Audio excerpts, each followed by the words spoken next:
the queer, and the grossly ostentatious. I'm Julie Jester. I am the chaotic bisexual horse and raccoon enthusiast on TikTok, known as Plant-Based Bird Girl. And I'm Ellie Rudy.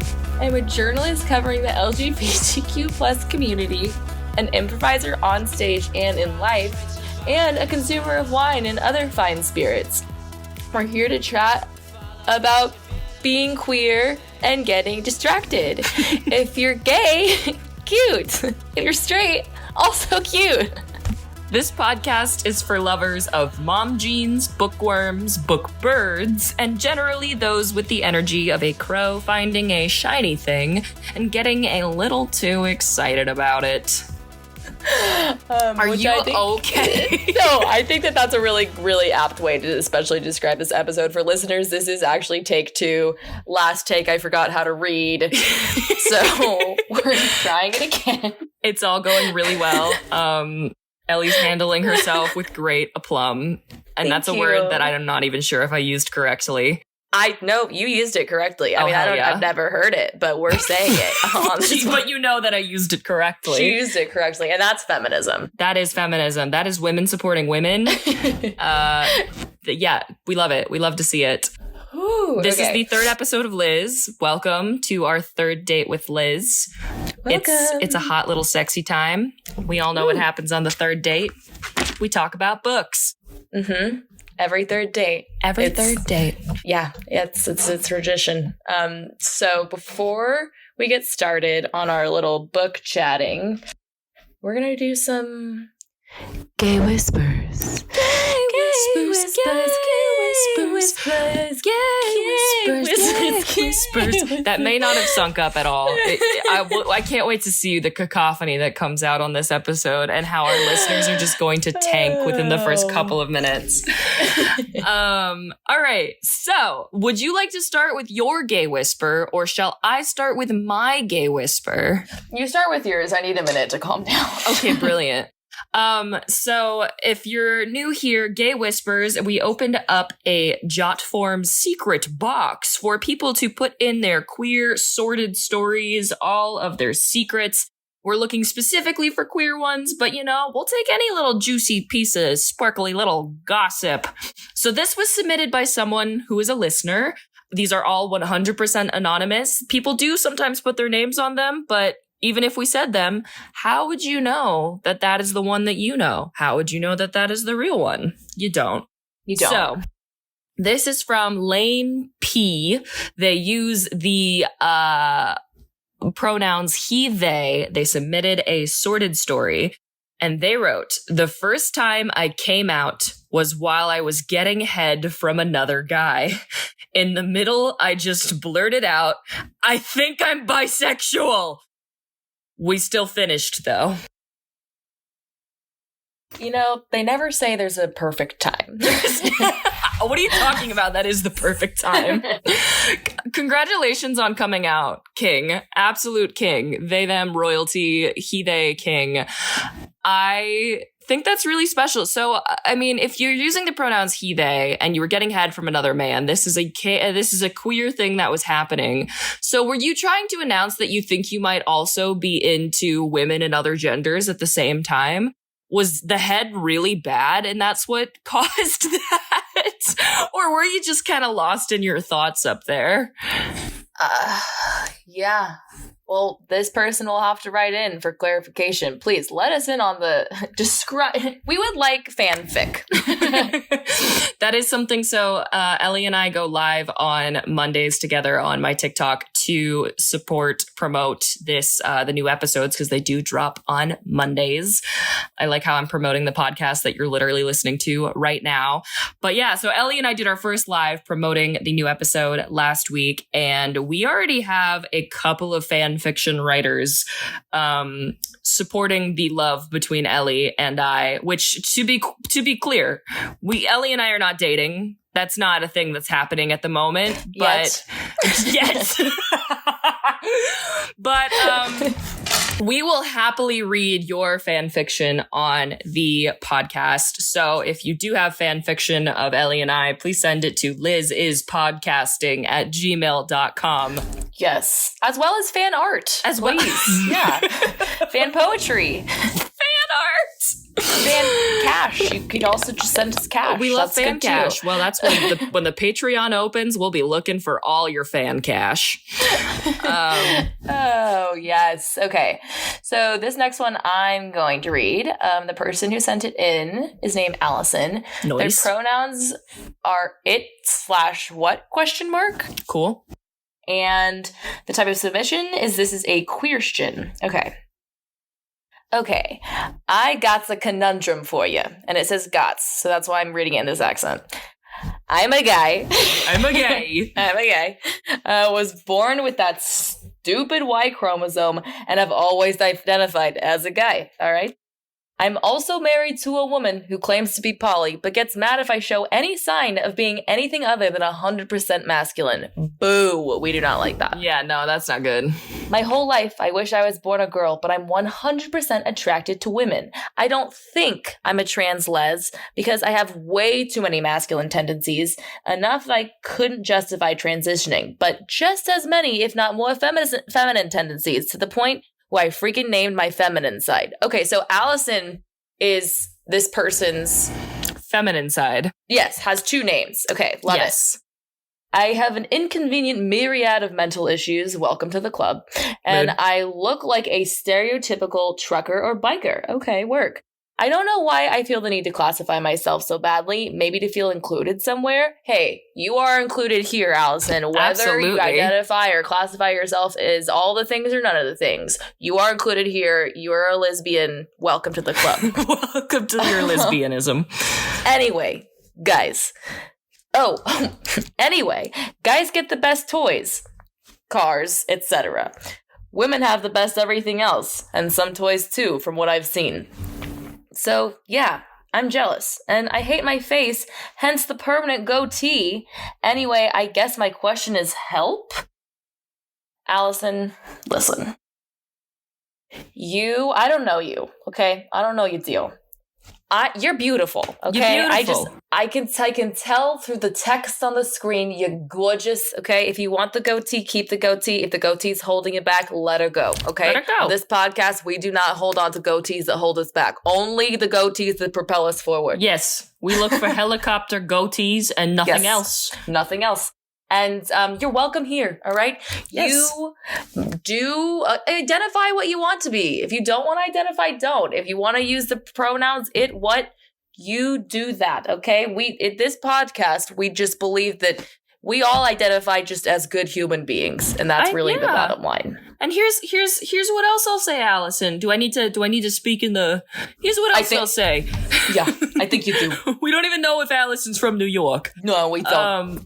But this is what Allison's getting. Listen here, Allie. Can I call you Allie?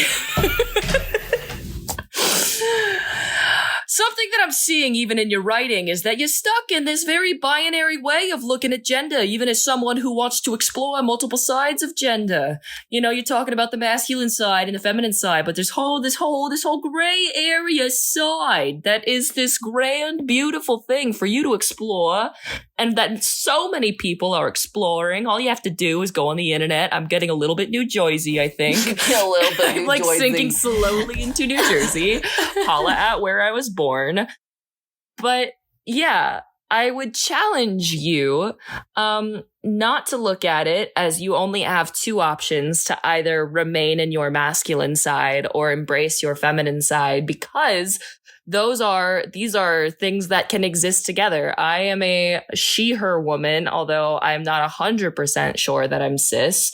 But every once in a while, I want to wear a suit. I want to do a couple of little man times. A lot of times in relationship, I will take on the stereotypical masculine feeling. And then other times I'm like, I just want to be a little lady princess. And that's so valid. And you don't need to look any singular one way for that to be valid. It's not like you have to be born with the lucky gene of possible androgyny for that to be valid. It is valid whether you look like a trucker or a bisexual raccoon like myself.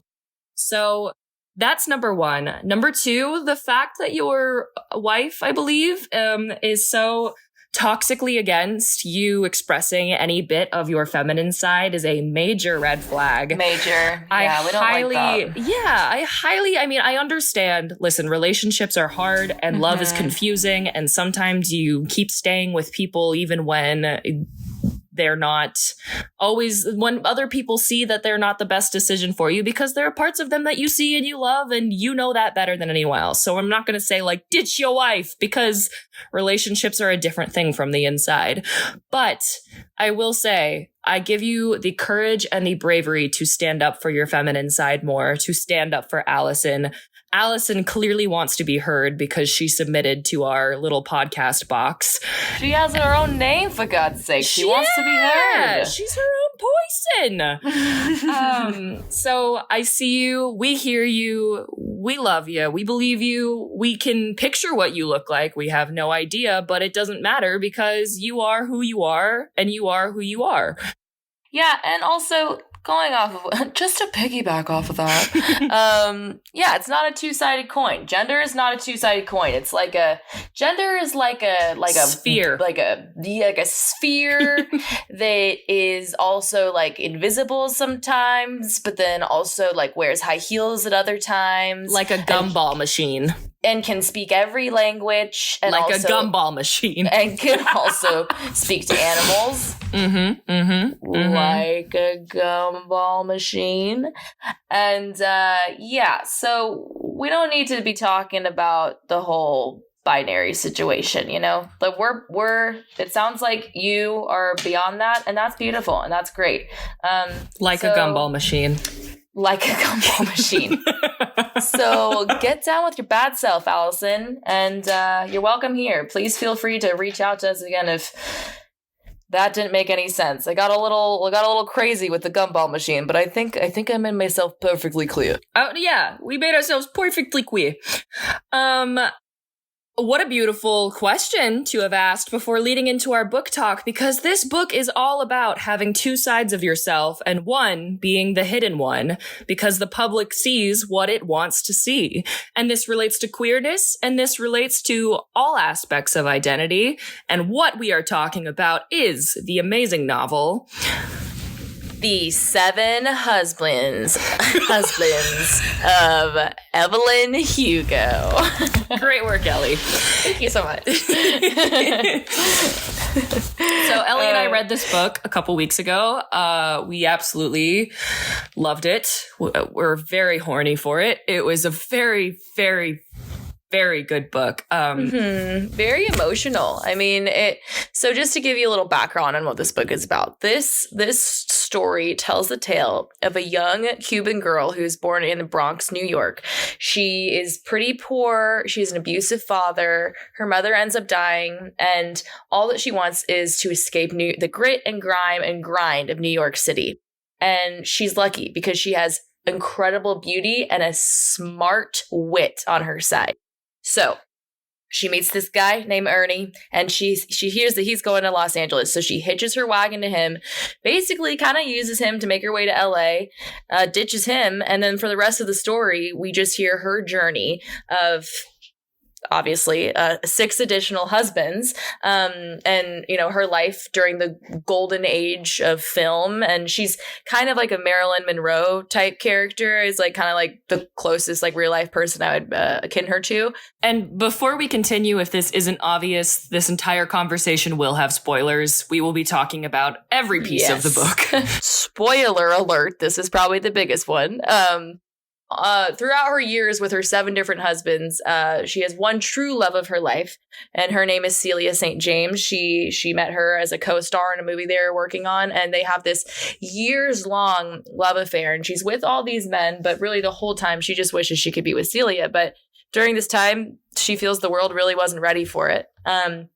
So we hear her whole story, how her acting career progresses and has these ups and downs, but also how her love for the spotlight and fame and success also hinders progress with her and Celia.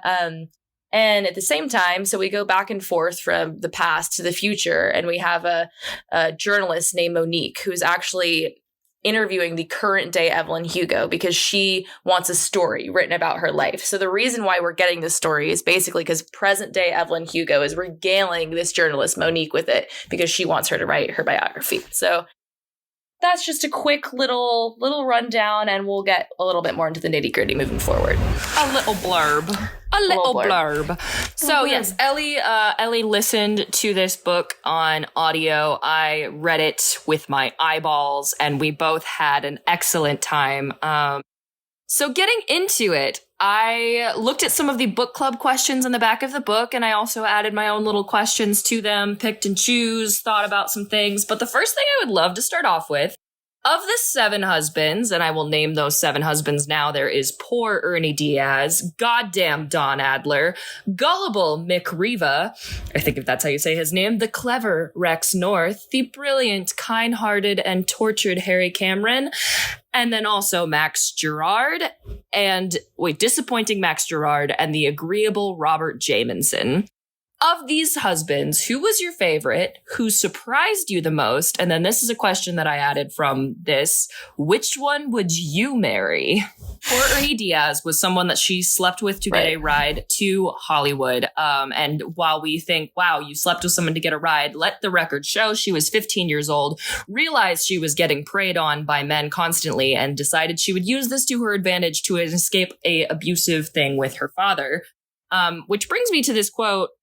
I mean, I'll talk about it later, but no one is just a victim or a victor. Everyone is somewhere in between. People who go around casting themselves as one or the other are not only kidding themselves, but they're also painfully unoriginal. And that's just another one of those slay quotes from Evelyn that she just gives us throughout this entire book. Every page is like filled with so much wisdom. It's kind of shocking. But anyway, that is Ernie Diaz. Poor Ernie Diaz. So then we get to goddamn Don Adler. He is Hollywood money. He's a young up-and-comer who comes from a solid family, and he wants to have the hot piece of candy on his shoulder, which is at this point Evelyn Hugo, who has reinvented herself, gone blonde, hid her Cubanness, her Cuban identity from the world so she could be a movie star. Right. Her name was actually Evelyn Herrera, but she changed it to Evelyn Hugo to whitewash herself a bit because that was during this time in Hollywood. It was a lot harder to break into the industry as a person of color. Yes. So Evelyn, Don Adler is one of 3 people in this entire book that Evelyn actually has what we consider true, real feelings for. She and Evelyn get together, or not she and Evelyn, Don and Evelyn get together. They really like each other. They're having a fun little sexy time. Think your first like really lovely romance when you're young and in love. But then after they get married and after some of Don Adler's movies start to flop, he takes this all out on Evelyn. He hits her, beats her. It gets worse and worse and worse. And he needs to be gotten rid of. Yeah. We're not a fan of him. So yeah. Evelyn gets her way out of this thing with Don Adler, and at this point, there is a lot going on with Miss Celia St. James. She stays with Celia St. James, this other actress who is the one true love of her life. They are at a concert of the rock star Mick Riva, who has previously said that he would love nothing more than a date with Miss Evelyn Hugo. Evelyn Hugo is at this concert. She loses herself in the moment, reaches to touch Celia's hand and holds Celia's hand, realizes a bunch of women behind her saw this, and so she tricks Mick Riva into marrying her in this like Las Vegas quickie wedding. And this whole scene is absolutely incredible because you see how Evelyn is playing Mick, but in a way that makes Mick think he's playing Evelyn. In a way that she pretends like she will never sleep with anyone till marriage. And so she makes it so that Mick is almost like irresistibly hot for Evelyn and will do anything to sleep with her. And so she uses that to get marriage out of him, which causes a headline in marriage, which erases any idea that Celia is with Evelyn. Have an attraction to Celia. Yes. So then we get they get annulled literally the next day. Like it's not a lasting thing. It's literally just a publicity stunt to get people's offer back for potentially spending too much time with Celia. So then we have the clever Rex North. They get married essentially both to keep up their appearances, and then also because they are in a movie together and they want it to sell well. So those two get married. This is the first time that Evelyn has married someone and he knows that this is not a real marriage. He knows that they are not in love. He's not aiming to make, I don't think they ever even have a romantic moment together. No, he wants one at some point, but she denies him, and he's good with that, unlike some of these others. And he's off philandering and sleeping with a whole bunch of women. They have an understanding, because basically, when she gets together with Mick Riva, the previous guy, they do have sex one time, and she actually ends up getting pregnant. Celia finds out about this, is absolutely heartbroken. So this ends temporarily their relationship. So when she goes into this new relationship with Rex, she basically swears herself to celibacy, because she wants to she's the only person she'll be with moving forward now is Celia, because she wants to prove her loyalty to her and how sorry she feels for sleeping with Mick. And on the news of that baby, Harry Cameron, who is her best friend in Hollywood, met her the day that she kind of arrived in Hollywood. All of that takes her down to, I think, is it Mexico, to get an abortion? Somewhere they drive down, she gets an abortion. That baby is no longer a character, never was in the book. Which brings us to the brilliant, kind-hearted, tortured Harry Cameron, which is another gay man of Hollywood. She is a bisexual woman of Hollywood, but she's in love with Celia St. James. All she wants to see is Celia. She and Celia are seeing each other. Harry Cameron is seeing men, but these two get married because they both want kids. And this is actually something that has historically happened a lot. A gay man and a lesbian or bisexual or just non-straight woman will get together, get married, and have kids together and live completely separate lives, but keep up appearances with a child. And I would love to do a whole episode on some stories of that, because I have heard about it in queer history. Mm-hmm. So that is Harry Cameron. Why she leaves Harry is because Max Gerard comes in swinging. And Max Gerard is a director that she has had over the past couple of projects. And he has brought out the best work from her over her career. And he says, I'm in love with you. They share a really magical night together. And that's totally fine, because she and Harry were never actually love married, except for love in a friendship way. And Max says, I want to marry you. Leave Harry. I know what Harry is. I know what all of this is. And so then she decides, you know what? I do want to be married for love. I'm going to get with Max. Harry's like, yeah, absolutely. Go live your life. So she goes and gets married to Max, and he is titled the disappointing Max Gerard, because essentially Max is in love with the facade that Evelyn has put out into the world and not a true, real human being. One of the most vivid, I think, scenes from the book for me was after their wedding night, them waking up in the bed together, and she talks about how her teeth were crusty and her hair was kind of disheveled, and he was suddenly so no longer interested. Yeah, the magic wasn't there for him anymore. Exactly, because he was in love with the girl on a movie poster and not a real life human being, which makes sense as someone who was her director, to think that she's just this ultra magical being when you only see her on set and she's just creating amazing art. And then, guess what? All artists are people. So that is the disappointing Max Gerard. And then we get to the agreeable Robert Jamieson, who is actually Celia St. James's older brother. She and Celia spend out the rest of Celia's days together. Celia is very, very, very sick, which is so upsetting, and she dies. At the time, she gets married to Robert to hold up appearances to make sense as to why she is hanging out with Celia all of the time, living in a house together. It's Evelyn and Robert's house. No, it's Celia and Evelyn's house, and Robert is just sort of a rake. He's out with all these other girls. Meanwhile, they are also all raising Harry and Evelyn's child, which they had because they both wanted children. So, back to our question. Of these 7 husbands, now that we have gone through all of them, who is your favorite? My favorite? I mean, Harry, obviously. Harry's a favorite character, but in terms of I don't know. I mean, yeah. The Harry, husband? I still think Harry's my favorite husband. He's so lovely. He treats her the best. I think it all comes down to, the treatment. I don't know. I liked Rex. Okay, you know, like I was gonna say I think I would marry Rex North. Yeah.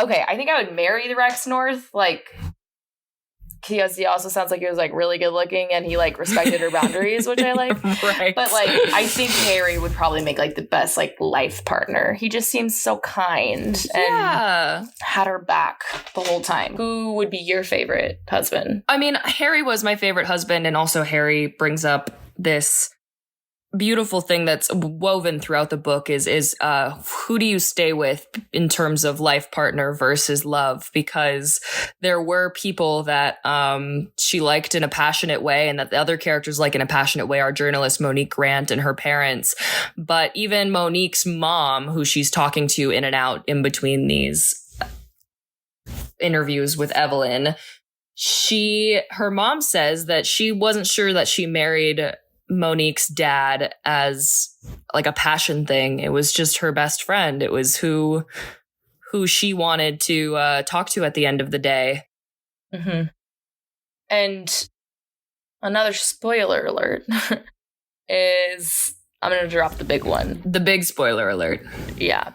So Monique, who's this journalist who is being regaled with Evelyn's life, she has her own shit going on. So as she is writing this book for Evelyn, she and her husband had just gotten split up, so she's mourning the loss of that relationship.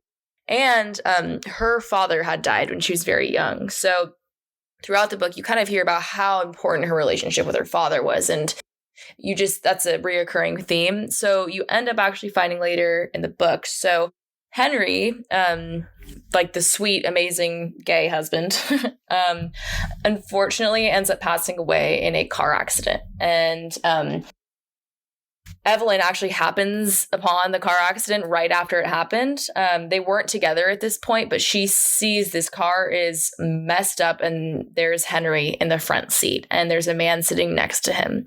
And she knows she's been seeing a man who he's really into. And that is this man in the front seat. Yes.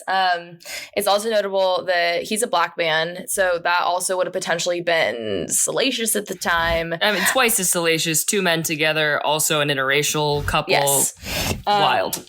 So she sees this happening and she's like, okay, we've got to do some damage control because if Harry survives, this will damage his career. If he doesn't survive, this will tarnish his legacy. So she's in a car and she has a driver at this point. She has the driver of her car.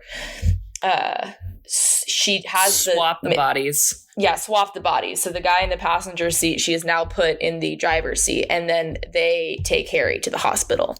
That man in the front seat was actually Monique's father. And that's the whole reason why Evelyn has contacted specifically her to be the one to write her book, because almost like an apology. I mean, who can apologize for that? Because Monique grew up her whole life thinking her dad died in this drunk driving accident. And he didn't. He wasn't the one driving. So it's kind of this like ultimate full circle moment that really, it's like these two traumas, because both of these women, or at the time, Monique was a girl, but both of these people lost the men that were most important in their lives at the same time. And they are eventually brought back together because of that shared tragedy. Yes. Which is, that part blows like, you up. Oh my God, it killed me. Well, it's interesting because Evelyn says that she is giving this story because everyone that is involved in it has now passed. Harry is dead, Celia is dead, all of the other famous people are dead. So all of the secrets that she has lived with and kept, this is her chance for them to all come out. But the one person who is still alive that her biggest secret affects is Monique Grant, who just so happens to be a journalist. So it's this really interesting thing about who you gift your truth to and who the truth is owed to, because essentially Evelyn gives this story to Monique and it is up to Monique to decide if she wants this on her dad, if she wants this story out in the world, it is basically her story now.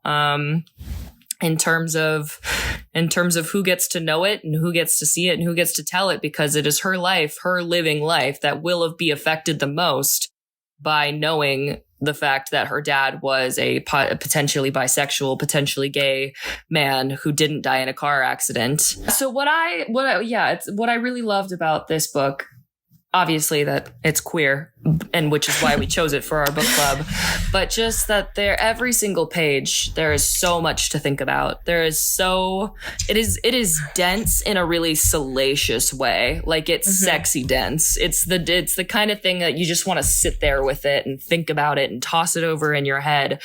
So I brought some quotes here. We get a lot of Evelyn wisdom, basically. And so one of the ones that the book club brought up was Evelyn saying, "Never let anyone make you feel ordinary." And then I sort of added underneath that Evelyn also saying, "I'm under absolutely no obligation to make sense to you, and don't ignore half of me so you can put me in a box." Which is what Evelyn says about when Monique recognizes that Celia is the love of her life. She says, "So you want to come out as a gay woman with this story?" And she says, "Were you not listening to the story of Don Adler? I told you I had grand sexual experiences with him. Do you think that was all a lie now that I've told you that the love of my life was Celia St. James? Don't ignore the half of me that was very into a man at one point. Just to fit your story," which goes so much into, if you listen to the Bisexual Manifesto episode, this idea that you can only be one thing, and you can only, that whatever your actions are right now is what your truth is, which is not true. And we talk about identity a lot on this podcast, and how if it's all in your feeling and in your brain, and it has so much less to do with how the world sees you, because the world, as we see in this book, tends to see what they want, tends to see what you will tell them. All of these husbands that she quote unquote tricked into marrying her, and all of these headlines that she forced to happen just to save herself, were because she presented a truth that the public would rather believe. They would rather believe this fabulous woman had 7 husbands and was this like weird, tortured love lady than to see that what was right in front of them, which was her weird, tortured love lady is my next band name, by the way. Weird, tortured love lady was to see. Nobody wanted to see what was right in front of them, which was the evident queerness and clear, pure, genuine love between her and Celia St. James. And she also mentions throughout the book, like, she's like, if people would have just looked a little harder, it was pretty obvious. She's like, right. We were literally together all the time. But she's like, it's not the narrative people wanted. It didn't fit with their picture of me as this, male sex symbol of what femininity looks like, because yes. she was very much put in the male gaze. Yes. But she's like, no, I'm also liked by the female gaze, and that means gaze in both terms. That one. Yeah.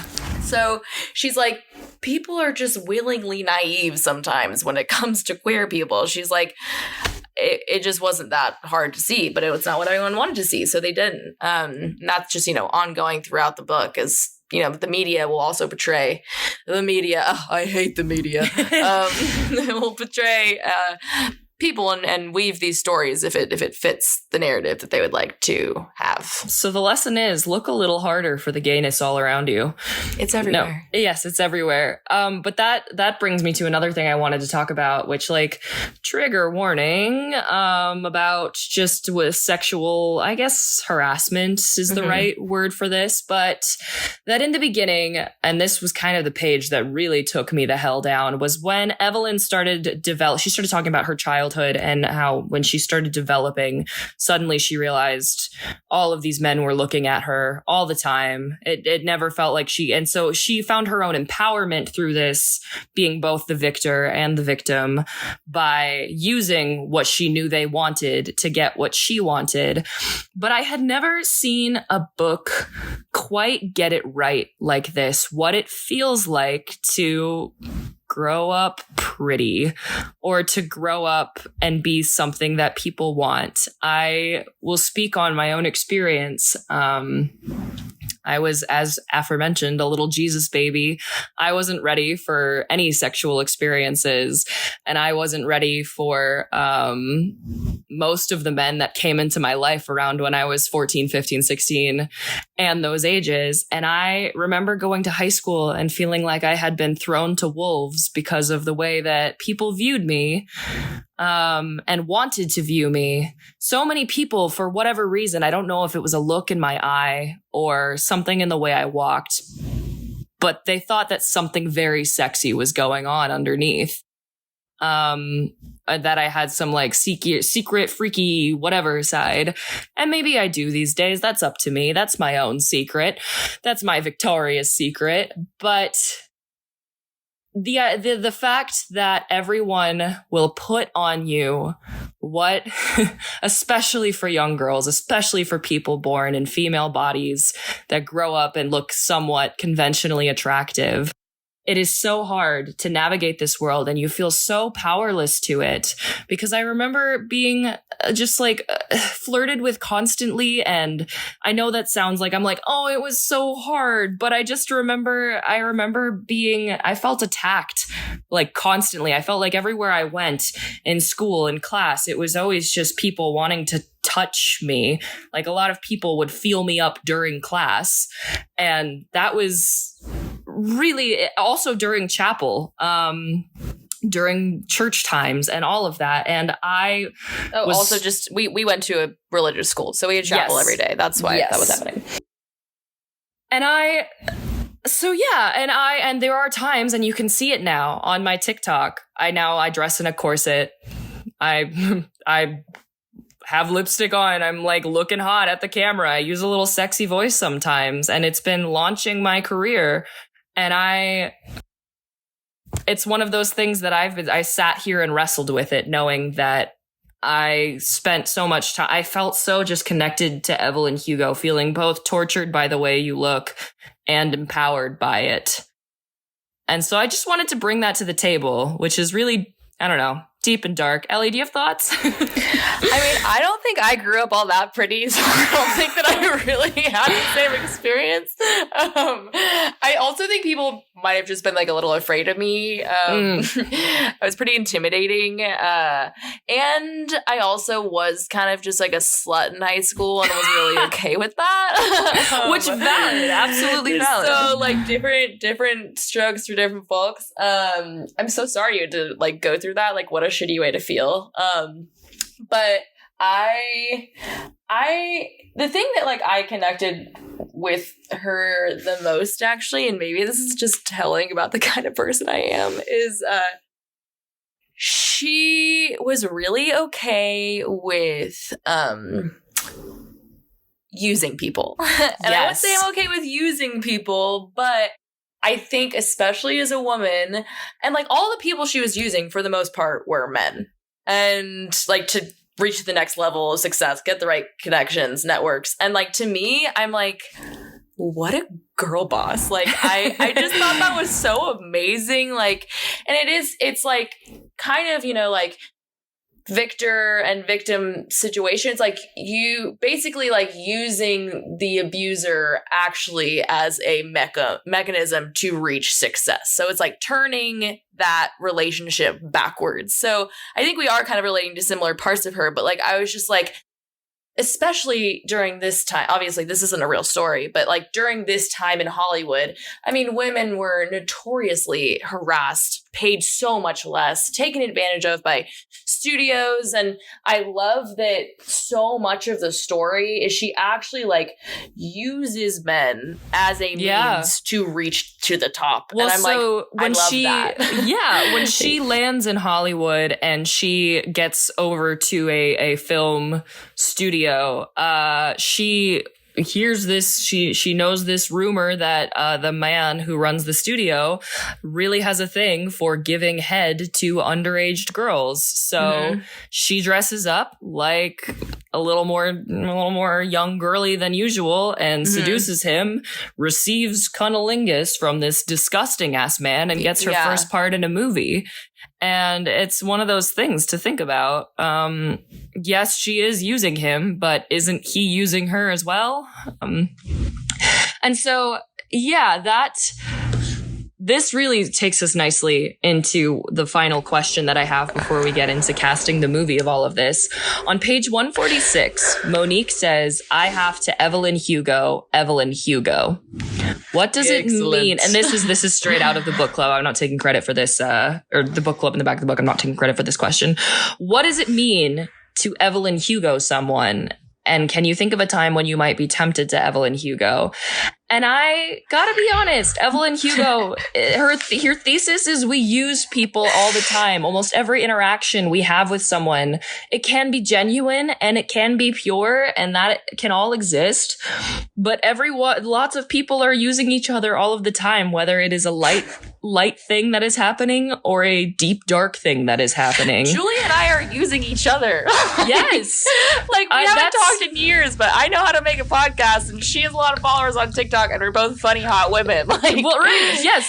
So it's not always evil intent. It can be mutually beneficial. Absolutely. Well, that's exactly right. Ellie came to me, and I have almost 500,000 followers on TikTok, and I looked at her, crazy. And she can write me into NBC Out, and can write me and can bring on guest stars from the drag world. She has her own big value to her. And so the question is, do you keep just, when you are a successful person, do you keep just making handshakes and finding ways to be more and more valuable, more and more trades, essentially? Exactly. And like, I wouldn't say you and I are Evelyn Hugoing each other, or maybe we are, and maybe that's the highest compliment ever. No, but that's the thing, though, is I think we want to place wicked judgment on a woman for using someone, especially in the case where sex is involved, but especially at the time of old Hollywood, like you were saying. What other choice did she have? She saw the system and how it worked and said, here's how I'm going to play the game that the system has given me. This is the environment I was given. And we want to believe so hard that the world is better and can be better. And I do believe that everyone can be better and that the world could be better. But at the same time, to get to better, sometimes you have to march through shit. And if that ain't the truth, seriously. Yeah. So that question is like what it is to Evelyn Hugo what someone. It means to Evelyn Hugo someone, and then is it okay to Evelyn Hugo someone is a question I will add. And can you think of a time when you would be tempted to Evelyn Hugo? Which it's so funny the way this question is phrased, that you might be tempted to Evelyn Hugo. It's saying the word temptation already brings up the idea of sin, like that Evelyn Hugo. Like that you shouldn't do it. Like that it's kind of like a taboo thing to think about doing. Yes, precisely. But at the same time, I can't think of a time in that book where obviously if you can think of one, please bring it up, where she used someone that wasn't also in their mind using her. Right. No. And then in that case, it's basically you have to choose between the victim and the victor, quote unquote. If you didn't want to be using someone who's already using you, then you're just signing up she would be signing herself up for victimhood. And obviously there are cases where there's no way for you to use the other person back. And I'm not saying that like victims always have the choice to make the victor their victim. Obviously not. Right. Well, and I would say that like all of the people who she was using, for the most part, to me, I think it's really hard, especially like the more toxic, icky, gross men. Mm-hmm. They're never going to be the victim. Like to me, I have no sympathy for someone who would, commit a sexual act on an underage person. Like, yes, she was technically using him, but I'm not like, oh, you're also a victim of, her using you. I'm like, fuck you. Like, no, absolutely. I think to Evelyn Hugo someone is just to Oh, I think it is. I think it's to dynamically network. I'm like using like business talk. Dynamically network. I'm like putting it on my resume. I'm like, I'm really good at Evelyn Hugoing people. Really? I'm a solid Evelyn Hugo. You've heard of an ENFP? I'm an Evelyn Hugo. Yeah.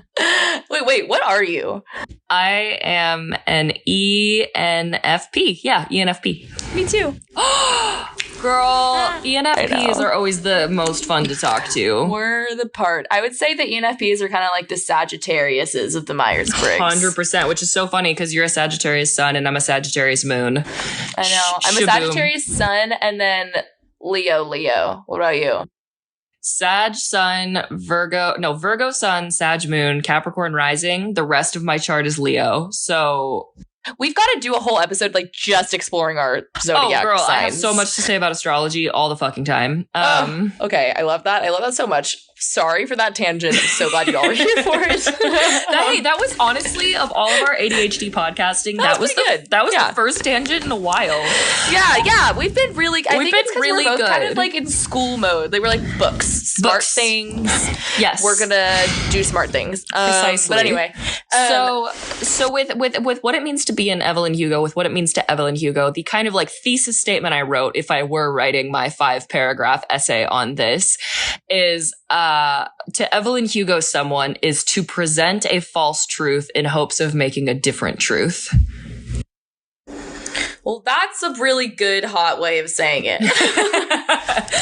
And we see this in the book when she presents herself as a white woman and not Cuban, when she presents herself as a straight woman and not bisexual. And she presents those truths to protect her other truth, which is living her bisexual life, living her life with Celia St. James. And when she presents to Mick Riva, the rock star who she tricks into sleeping, or she tricks into marrying, but he thinks he's tricking her into sleeping with him. Everyone thinks they're tricking everyone.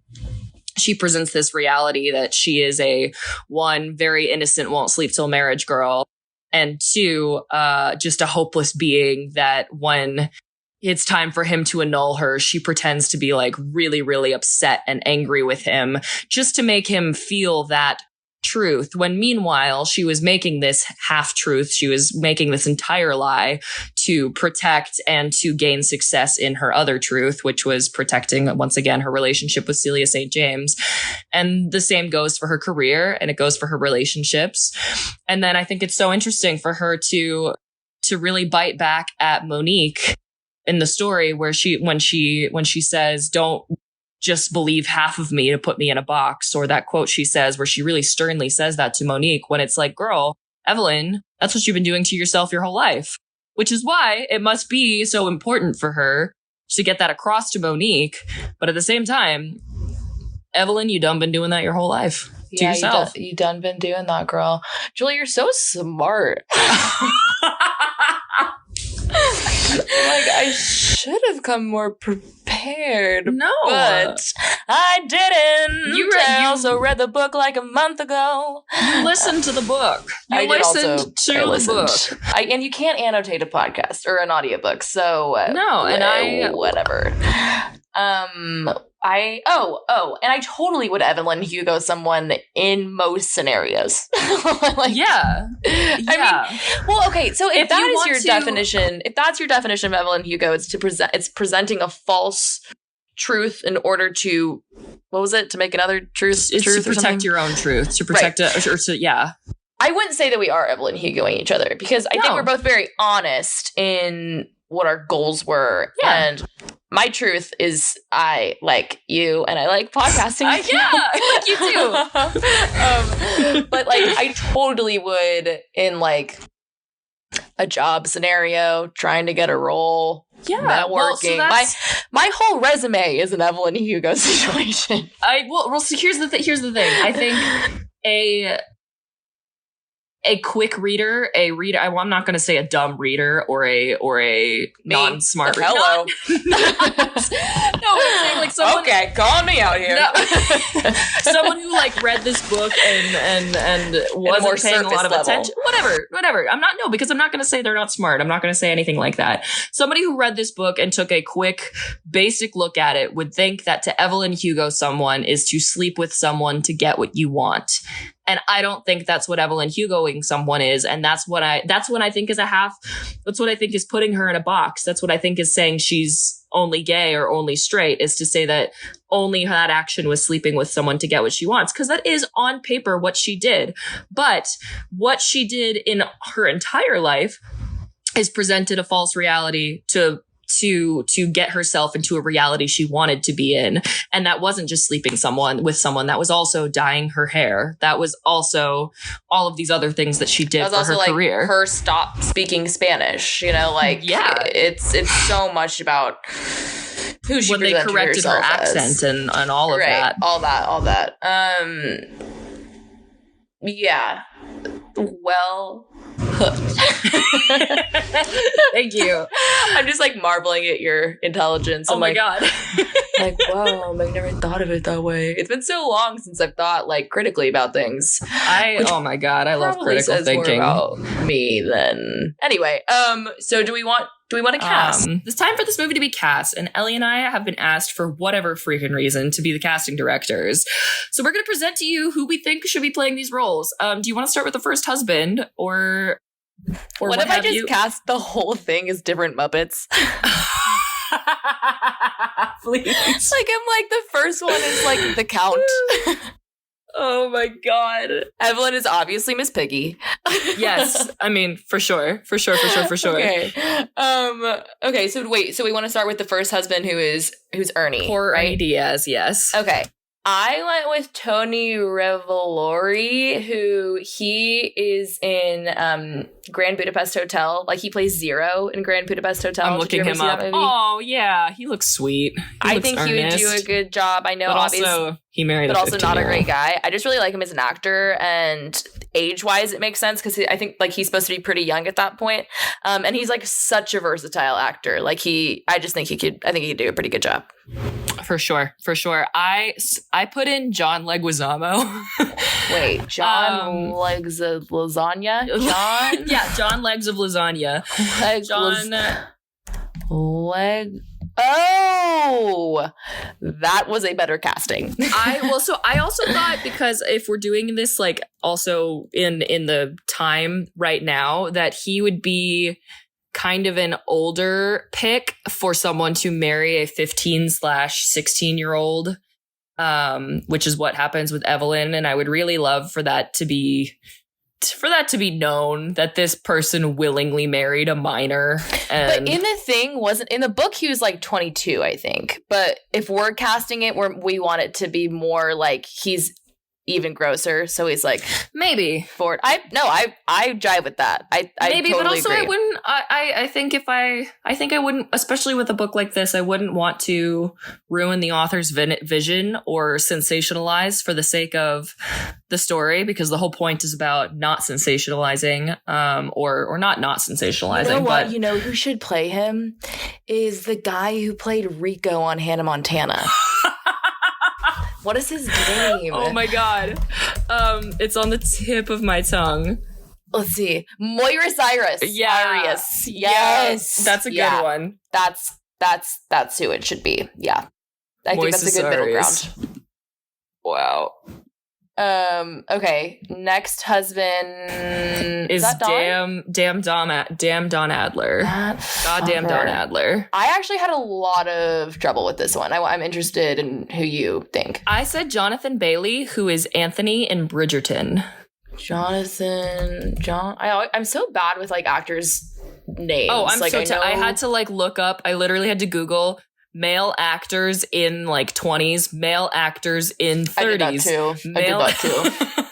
I did that too. Yeah, this is a good looking guy. I've never seen Bridgerton because I don't believe in period dramas. They are too hard for me. Bridgerton's not a hard period drama though. Okay, Bridgerton. I've heard it's great. I just am too ADD. Like, if an episode of something is longer than 20 minutes, That's real. goodbye. Bridgerton, I feel like Bridgerton is almost like Hamilton-esque in that it has a modern feel to it in addition to a past feel. Yeah, but there's no singing and dancing in it. Is there? Is it a musical? No. Bridgerton, okay. no. If it's a musical, I could get on board. But there is the unofficial Bridgerton musical that was on TikTok, but that's a whole other thing. Wait, separate episode. They won a Grammy for it. That's amazing. Yeah, I know. Just a couple of girlies. Zac Efron. For Don Adler? Yeah. Okay, wait, I put Zac Efron for the next one, for the rock star Mick Riva. Oh, really? I put Harry Styles. I like that. Or if Zayn Malik ever wanted to get into acting, I could see him for Mick Riva. Where did he go? Like, what has he been up to? I don't know. Miss him. Hope he's well. Hope you're doing good, Zayn. I think Zac Efron's like actually a pretty good actor. Yeah, he's solid. I think he's actually a really good actor. I do not think Harry Styles is a good actor. I just saw him in Don't Worry, Darling. I haven't seen Don't Worry, Darling yet. I mean, I feel like people made it out for him. He was like horrible in it. I don't think he was horrible. He was definitely like the weakest. He's not an actor. Like that's just not his thing. But I think for this role, it doesn't require like amazing acting. Sure. And I think it'd be fun because Harry Styles is also like a heartthrob musician. Yeah. And he's just pretty to look at. Like, yeah. I think it'd be a fun vignette. But I think Zac Efron, out of the two, could do a pretty good job being like an asshole. And he's like so good looking. And I pictured John Adler as like Ken doll, like level. John Adler. What did I say? Ken? You said John Adler. John Adler designs Ken doll was furniture, correct. I think. They are Ken dolls. Anyway, that's how okay, so that interesting. Okay. For our next, we have Rex, right? Yes, the clever Rex North. Okay, who do you have? Adam Driver. Oh, I really like that. You know? I feel like, he's got like an interesting look and he seems at least serious about the craft, which is what Rex North was. Okay, I do like that. I put Austin Butler. I need to look up faces. He just played Elvis. Oh, yeah.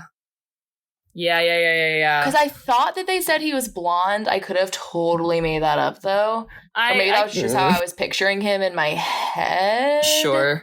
But I like both of those ideas. I think those are both good. I think they both fit. Okay, the next one is Harry, right? The next one is Harry. I would really want a gay actor to play this role. I actually couldn't cast one for Harry. I literally could not find an actor that I couldn't. So I'm interested in what. And I think like Netflix might do Seven Husbands. Oh, so, like, shit. I'm so excited for that if that does happen. But I'm interested in hearing who you cast as him. What if Netflix comes out with Seven Husbands and their casting is exactly what we said right here? Well, you heard it here first, folks. Yeah. What if they steal it from us? With both of our choices? Oh, not the double casting. Oh, no. Okay, who did you make Harry? So, as always, or as I said when we talked on the phone about this briefly, I kept picturing Cosmo from Singing in the Rain. But he is now way older than Harry would be. So that's young Donald O'Connor.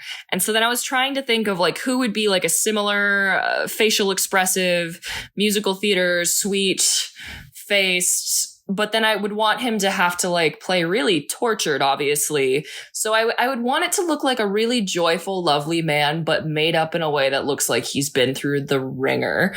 Okay. So here's what I say. I say this name, but with a lot of visual changing, I guess, with a lot of like, you know, the red eye stuff that they use for crying and for alcohol on set. Right, and then, you know, all of that. If he could pull it off, Andrew Rannells. Andrew. Let me see. Oh, yes. If he could be pretty like tortured, because I don't know. In my head, Harry was like handsome. You know, I thought he was handsome. I don't know why I pictured him like a little larger, like. like a little bit of like a beer belly. Maybe that's just how I pictured like old time executives. Sure. But I literally couldn't cast it. And I think if we aged him a little bit, that could work. Sure. Definitely. And I like that it's a gay actor as well. That one, yeah, I like spent so much time researching, and I was just like, he's hard. No one seems worthy of this role. No, absolutely. On my list, I put Harry, literally me. You're worthy of the role. We love to see it. But then actually, in all seriousness, like I do want to play Celia St. James. Oh, hot.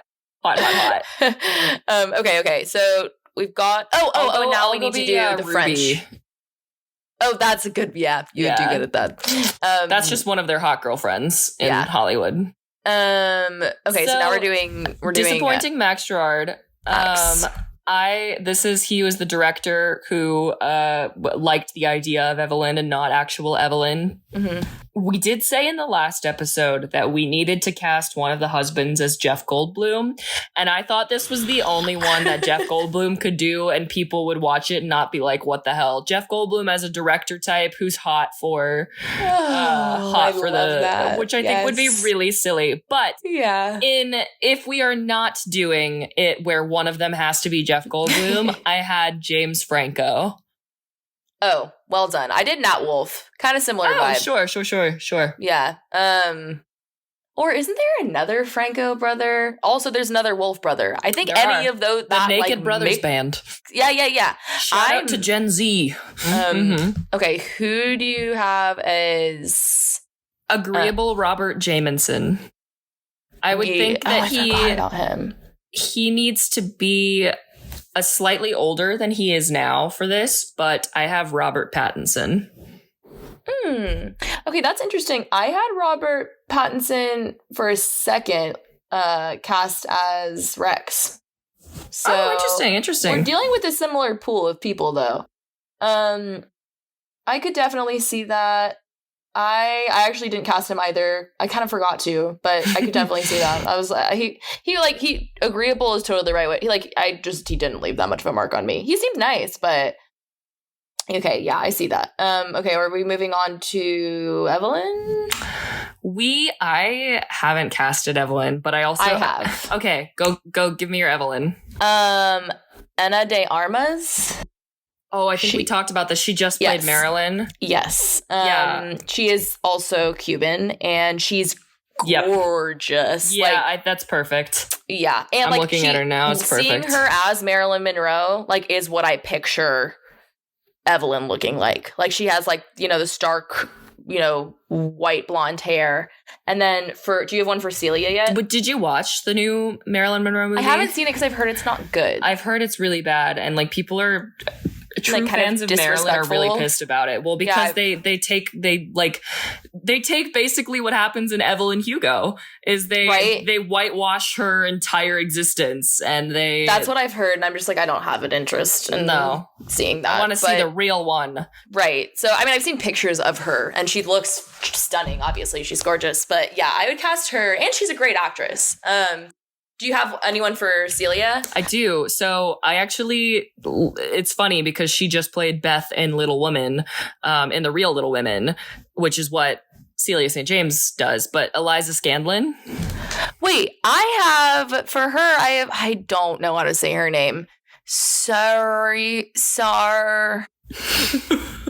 Ronan? Yes. Oh, Saoirse Ronan's a good one. Wait. Who did you have? Eliza Scanlon. She played in the 2019 Little Women, the most recent one that came out. Well, yeah, sure, or whatever. That's kind of who I was picturing in my head. Yeah. I can see that. No, okay, what's her name? Saoirse Ronan? Yeah, Saoirse Ronan. She was also in the new Little Women, right? She was Jo. Yeah, that's who I picked. But both, I could see both. I saw if Saoirse if she went red, if she had a redhead. I mean, obviously, if I was unavailable for this role, of course, I think she'd make a good. Saoirse Ronan's on standby for Ellie Rudy. Yes. Who do you have for Monique? Monique, I said again, this is an actor who needs to be aged first, but Zendaya. Oh, she would have to be aged quite a bit because I think she's supposed to be in like her 30s, but yes. Yeah, it would have to be either aged up or they make this movie later, but Zendaya just in her like ugliest moments in Euphoria. And I don't mean that Monique's an ugly character. I just mean that she has a big emotional. She has a lot going on. Yeah, I really do think Zendaya could do it. I think she could bring it. I was thinking on two very different spectrums. I was thinking maybe Zoe Kravitz. Oh, sure. I considered her briefly. Yeah. Or Octavia Butler. Octavia Spencer. Octavia Butler's the author. Octavia Spencer is the actress. Yes. Right? Oh, yes, fascinating. Octavia Spencer. I think Octavia Spencer is just like an amazing actor. And she can like play heavy pretty easily, you know? Oh, like, very easily. Yeah, I could see her doing it. And she's like the right age. The only other casting I put, so for John Braverman, just to get a different, he was Celia St. James's husband that Harry was also seeing. I feel like the football player should just be whoever is a currently openly queer football player. Yeah. That would be like the name to get a more male audience into the seats. I love that. But like there are now a couple of openly gay football players, and we are so excited to see it. Oh, yeah, I love that. That or Kermit. Kermit the Frog. John Braverman by Kermit the Frog. We love to see it. Okay, I think we've cast it like really pretty well. We did cast this lady. Do we have anything else for these listeners today? Listeners, lesbians. No. Get out of here. Disclaimer alert, if my sound quality is weird, I'm recording somewhere different today because of some technical difficulties. Also, within the last 5 minutes, Sparky's been crawling around me. Hopefully it hasn't done anything to the mic, but maybe I don't hear anything. All right, cool. Also, when you're in New York, did we mention on the podcast that you're coming to New York? I'm going to be visiting New York in a couple weeks. Yeah, so Julie and I will be in the same place. And you don't have to do this, okay? But this is what I'm saying. A proposition. If we get 50 5-star reviews, I will get a Liz tattoo. Oh, yeah! If we get 55-star reviews, we will get Liz tattoos. Okay, you're in on it? Okay. I'm in on it. Fuck yeah. Like, I literally just want it to be our logo. Like, yeah. And then later, let's say the podcast flaps. It flops. And like my kids are like, who's Liz? I'm like, this random bisexual horse and I made this thing called a podcast. Yeah. And they're like, bleep lord, what's a podcast? Because they're robots, obviously. Obviously, because all children in the future are gonna be robots. Yeah, robots. And like when they're like cremating my body, like the cremators are gonna be like, why did this person have a Liz on their body in flames? And they'll be like, ugh, but there's a story behind that. And it's this story. You heard it here first. You heard it here first, folks. I think we can get 55-star reviews. 55-star reviews, I think, is doable. Yeah. I'm into it. I'm into it. We'll get Liz tattoos. We will get Liz tattoos. Okay. Who thought that me and Julie Jester would have matching tattoos? Me never. This girl that I've known literally since I don't know, forever. Since too long. Since way too long. Get out of my life. I'm kidding. Okay, Please stay in my life. I'm having so fun Evelyn Hugoing each other. Which just kind of sounds like we're sleeping together. Just a little more for the fanfic writers out there. Yeah, exactly. Maybe we could have some listeners send in Liz tattoo ideas. Ooh, if maybe we're feeling any of those. We'll post them on our Instagram that we don't have yet. Not yet, we will but maybe someday soon. Well, I think that's all we have for you, folks. Yeah. So next week's the Halloween episode. Okay, I'm so sorry. What accent are we doing? I just want to know what Patreon. I went from where you started, which was, I think, roughly Minnesotan, and I ended somewhere kind of Northern Irish. Okay, that's okay. I'm glad that we're on the other day. This is such a gay thing to have happened. I was alone on the street, and there's this like kind of creepy group of guys, like kind of following me. Like this was not the gay part. Like kind of trying to they're like trying to talk to me, get me to hang out with them. And then this other group of guys came over, like it was just 4 guys, clearly gay. And they're like, hey. And I was like, hey. They're like, do you want to walk with us? And I was like, yes, please. And they're all from Canada, but I was like pretty drunk at the time. And I was like, you guys' Irish accents are so cool. And they're like, okay, we have told you like 5 times now, we are from Toronto. And I was like, okay, I love Ireland. So Irish accents have a very soft spot in my heart. Okay, I love Ireland. Anyway, so sorry for the little shoot off there, but yes, you do you, girly. Next week is the Halloween episode. There will be Halloween-esque things. We're still working on what those will be, but I promise they will be fun. They will be hot. We'll be drinking a little witch's brew. Murder, ghosts, ghouls, witches. Not murder. One of us will die by the end of the episode. Who will it be? Probably Julie. Yeah, I'm most likely to be first to die in a horror film. Or most likely, I feel like to also Nancy Wheeler it. Do you watch Stranger Things? No. No, I don't. I watched the first season and then I was like, that was a lot. And they were introduced all these new characters. And I love Stranger Things. I guess there's someone now named like Vexa or something. Vecna. That's what it is. I'm pretty hot for Vecna, I'm not gonna lie. Isn't Vecna like a monster? Work. He's a monster who like kind of like sucks your soul out and crumples your body. Amazing. Cute. Oh my god. A guy who can do it all. A guy who can do it all. And also the actor who plays him is just like chef's kiss pretty. Should we cast him? Should Vecna be in? Ooh, if Vecna were Vecna as the monster or Vecna's actor? Vecna's actor. If Vecna the monster were in Evelyn Hugo. Vecna is as Evelyn Hugo. Yes. As just really changed like the green dress. And like that's what Evelyn Hugoing someone is just sucking out their soul. Yeah. Hot. Our ADD is here. It came back. It's because we were in school for a solid hour. School, and now I'm like, oh, it's lunch. It's lunch.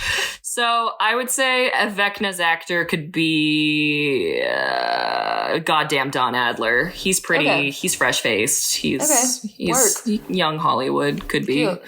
Anyway, we have told y'all that we were going to stop talking. I think upwards of 3 times now, and for that we apologize. But also, if you've been listening for this long, you clearly like hearing us talk for longer. So, congratulations we can keep going. To you for the bonus. We could keep going. One night we should do like a fundraiser for our podcast where it's like 24 hours live with Ellie and Julie. Oh my god, that is what they play to torture people in some places. Is just us talking. Just us talking. This podcast is actually being sold to the U.S. military as a torture device. We're making thousands, and by that I mean we're not. Please send us money one day. Please. Anyway, this has been Liz. We've learned so much. We've talked about so much, and we will be talking about even more next week. And we'll just keep doing that until we run out of things to talk about, which is never. So see you all forever. No, this is Liz, and remember, sexiness is a state of mind. And I'm Ellie Rudy, and Vecna's washing. Haven't met him yet, but I've heard good things. Yeah, heard good things. Enjoy your days. Bye.